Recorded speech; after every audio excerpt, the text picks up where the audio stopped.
Hello and welcome to पूजा केनी life. मैं हूं आपकी दोस्त पूजा और आपका बहुत बहुत स्वागत है म्यूचुअल फ़ंड की इस नई सेगमेंट में।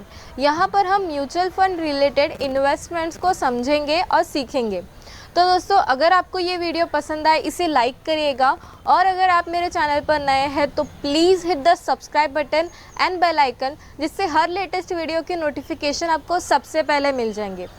अभी हम 11 क्वेश्चंस के ज़रिए म्यूचुअल फ़ंड को समझने की कोशिश करेंगे। पहला क्वेश्चन है कि म्यूचुअल फ़ंड है क्या, ये क्या होता है। म्यूचुअल फ़ंड नाम से ही हमको डिस्क्लोज हो जाता है कि mutual means as a group और फंड यानी मनी। तो म्यूचुअली हम एक कंट्रीब्यूशन निकाल कर इन्वेस्टमेंट करते हैं, उसे ही कहते हैं म्यूचुअल फ़ंड। हमारे इस इन्वेस्टमेंट को हैंडल करता है फंड मैनेजर। इसीलिए कहते हैं कि अगर आप एक इन्वेस्टमेंट में यानी एक स्कीम में निवेश कर रहे हैं तो पहले फ़ंड मैनेजर के बारे में इंफॉर्मेशन निकाल लीजिए। समझते हैं फ़ंड मैनेजर होता क्या है।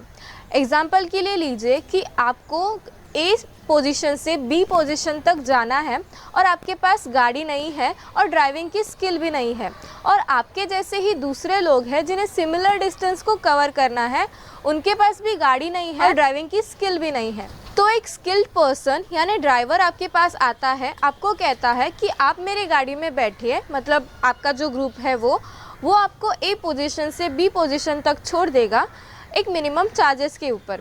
ऐसे ही एक फंड मैनेजर काम करता है, वो आपके पैसे लेता है, वो पैसे अलग अलग डायरेक्शन में डाइवर्सिफाई कर कर इन्वेस्ट करता है और प्रॉफिट कमाता है आपके लिए। उसके लिए वो 1 to 3% पर कमीशन भी चार्ज करता है। जो आपने प्रॉफिट कमाया उसका वो बहुत ही मिनिमम है, जो अमाउंट आपको मैच्योरिटी के टाइम पे मिलेगी या फिर आप विड्रॉ करोगे उसके कंपैरिजन में। इसलिए कहती हूँ कि जब भी आप एक स्कीम में निवेश कर रहे हैं तो पहले उस फंड मैनेजर के बारे में पूरी जानकारी निकाल लीजिए। उसकी क्वालिफ़िकेशन क्या है, उसका ओहदा क्या है, उसने कितना अच्छा काम किया है, ये सब जानने के बाद ही आप एक स्कीम में इन्वेस्ट की। आप कहेंगे कि आप अपना पैसा एक इंसान के ऊपर भरोसा कर कर कैसे दे दें। दोस्तों, फंड मैनेजर होना कोई खाने की चीज़ नहीं है। उसके लिए आपके पास कुछ पर्टिकुलर क्वालिफ़िकेशंस, एक्सपर्टाइज और एक्सपीरियंस होना पड़ता है, तभी आपको वो ओहदा मिलता है। लेकिन उसके पहले भी आपको खुद से रिसर्च करना इम्पॉर्टेंट है। जिस स्कीम के लिए आप जा रहे हैं, मैनेजर के बारे में इंफॉर्मेशन पक्का निकाल लीजिए।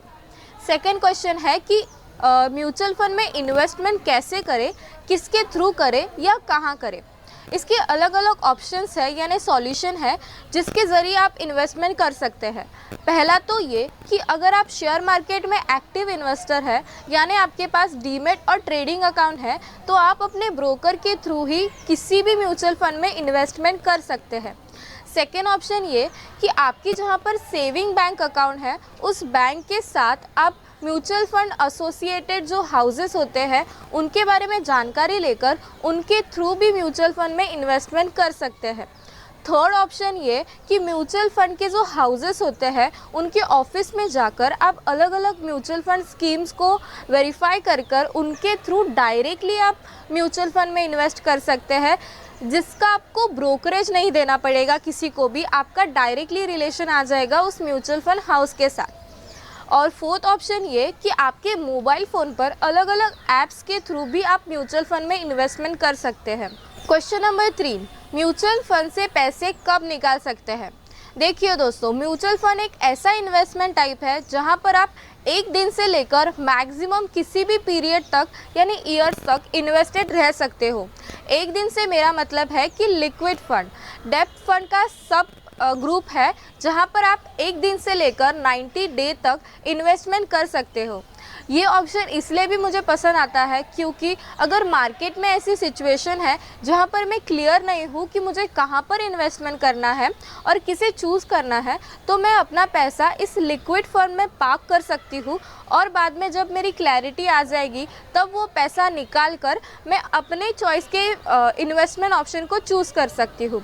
लेकिन इसके लिए दोस्तों आपको एंट्री लोड और एग्ज़िट लोड को चेक करना होगा, साथ ही साथ जो लॉक इन पीरियड है कि नहीं या कितने दिन का है वो भी चेक करना होगा।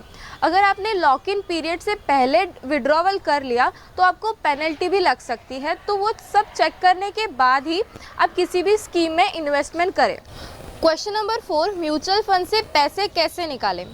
दोस्तों, पहले तो आप मैच्योरिटी होने के बाद यानी आपकी टर्म ख़त्म होने के बाद वो पैसा आपके सेविंग बैंक अकाउंट में डायरेक्टली डिपॉजिट हो जाएगा, या फिर आप विड्रॉ भी कर सकते हैं। आपकी जो टर्म है उसके बीच में एक लॉक इन पीरियड होता है, वो पीरियड ख़त्म होने के बाद।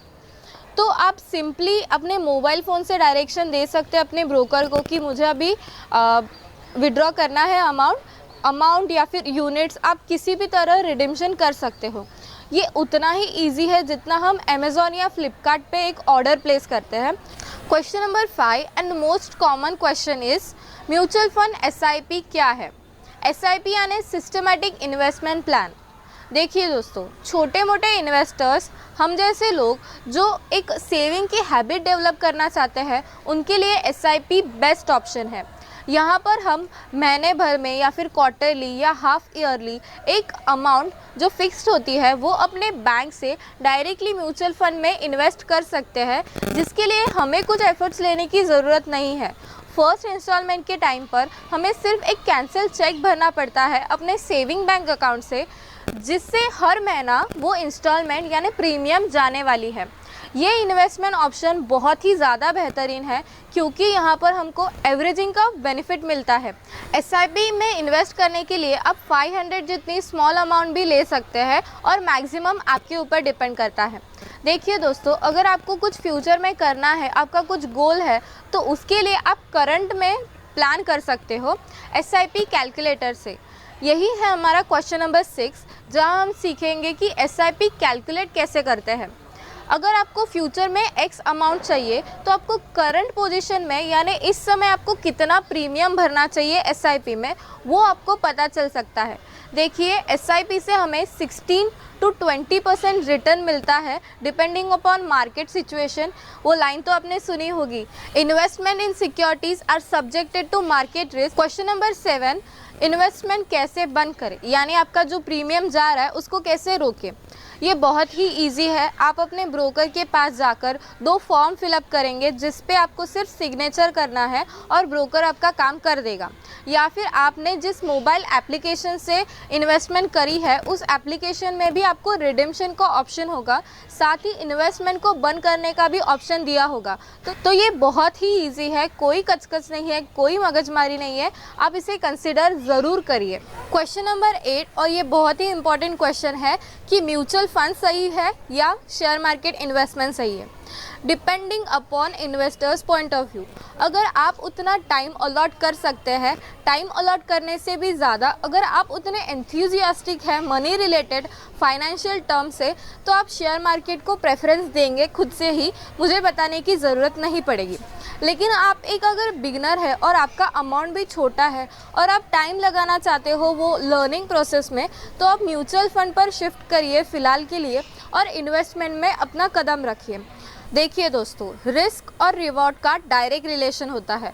अगर आप ज़्यादा रिस्क लोगे तो आपको ज़्यादा रिटर्न मिलेगा। वैसे ही शेयर मार्केट में रिस्क बहुत होता है और उसके सामने भी आपको रिवॉर्ड मिल सकता है, लेकिन म्यूचुअल फंड में वो जो रिस्क लेने का एपेटाइट है वो आपके फंड मैनेजर के ऊपर डिपेंड करता है। अगर आपका फंड मैनेजर उस मेंटालिटी का है कि आपको ज़्यादा रिटर्न दिलवा के देना चाहता है, तो वो ज़्यादा रिस्क लेगा और वैसे ऑप्शंस को चूज़ करेगा। मैनेजर के ऊपर आपका सब कुछ होता है म्यूचुअल फंड में, लेकिन शेयर मार्केट में आप ही करता धरता होते हो, आपके ऊपर ही आपके प्रॉफिट्स भी डिपेंड करते हैं। ऐसे भी होता है कि शेयर मार्केट में हम थोड़ा लेज़ी हो जाते हैं या फिर जो इन्फॉर्मेशन हमें रखना चाहिए वो हम नहीं रख पाते हैं और वो हमारा इंटरेस्ट है वो लूज़ होता है, और इस वजह से कि जो सेविंग की हैबिट है वो भी ब्रेक हो जाती है। लेकिन दूसरी जगह पर म्यूचुअल फंड में मंथली, क्वार्टरली या हाफ ईयरली वो पैसा इन्वेस्ट हो ही रहा है, तो इसलिए आपको पर्टिकुलरली इतना फोकस देने की ज़रूरत नहीं पड़ती है म्यूचुअल फंड में। तो आप अगर थोड़े लेज़ी किस्म के हैं तो आप म्यूचुअल फंड को फर्स्ट प्रेफरेंस देकर इन्वेस्टमेंट में उतर सकते हैं। क्वेश्चन नंबर 9, म्यूचुअल फंड में इन्वेस्टमेंट करने के लिए आपके पास कौन सी स्ट्रैटेजीज होनी चाहिए। दोस्तों, कोई भी अगर हम गेम खेलते हैं तो हम स्ट्रैटेजी तो बनाते ही है, वैसे ही पैसों के बारे में भी हमारी स्ट्रैटेजी पक्की और फुल प्रूफ होना बहुत इम्पॉर्टेंट है। देखिए दोस्तों, म्यूचुअल फंड में इन्वेस्टमेंट करने के लिए हमारे पास अलग अलग ऑप्शंस होते हैं, जहां पर इक्विटी, डेब्ट, हाइब्रिड और अदर सॉल्यूशन ओरिएंटेड स्कीम शामिल होती है। तो आपको क्लियर होना पड़ेगा मेंटली कि आप किसके लिए तैयार हो। अगर आप इक्विटी में इन्वेस्टमेंट करते हो तो आपका रिस्क भी हाई होगा। ये मैं उनके लिए सजेस्ट करती हूँ जो 20s या अर्ली 30s में है, वो इक्विटीज़ में म्यूचुअल फंड्स बाय कर सकते हैं। नेक्स्ट है हमारा डेब्ट फंड। ये लोन है जो हम म्यूचुअल फंड हाउसेस को देते हैं, तो इसमें हमारा लॉस नहीं होता है। ये बहुत ही ज़्यादा प्रॉफिटेबल होते हैं, आपका पैसा सेफ होता है और इससे हमको मॉडरेट या लो रिटर्न मिलते हैं। थर्ड है हाइब्रिड, जहाँ पर आपका फंड मैनेजर इक्विटी और डेब्ट को बैलेंस कर कर चलेगा और आपके जो रिटर्न होंगे वो भी मॉडरेट या लो होंगे। नेक्स्ट है अदर, यहाँ पर इंडेक्सेस के फंड्स को बास्केट किया जाता है। ये बहुत ज़्यादा रिस्की होता है, इसलिए इसके रिटर्न्स भी हाई या मॉडरेट होते हैं। लास्ट है सॉल्यूशन ओरिएंटेड स्कीम। यहाँ पर आप अपने चिल्ड्रन के एजुकेशन प्लान या फिर मैरिज के लिए फ़ंड्स जमा करते हैं, जिसका आपको फ्यूचर में बेनिफिट होता है। इसके रिटर्न्स भी हाई या मॉडरेट हो सकते हैं। ये रिस्क एप्टाइट पर डिपेंड करता है कि आप किस स्कीम के लिए जाए। आप पूरी स्टडी करिए कि आप किस किस्म का रिस्क ले सकते हैं और आपको किस किस्म के रिटर्न्स चाहिए। देखिए दोस्तों, अगर आप म्यूचुअल फंड में इन्वेस्ट कर रहे हैं तो आपको मिनिमम 12 to 14% रिटर्न आने ही वाला है।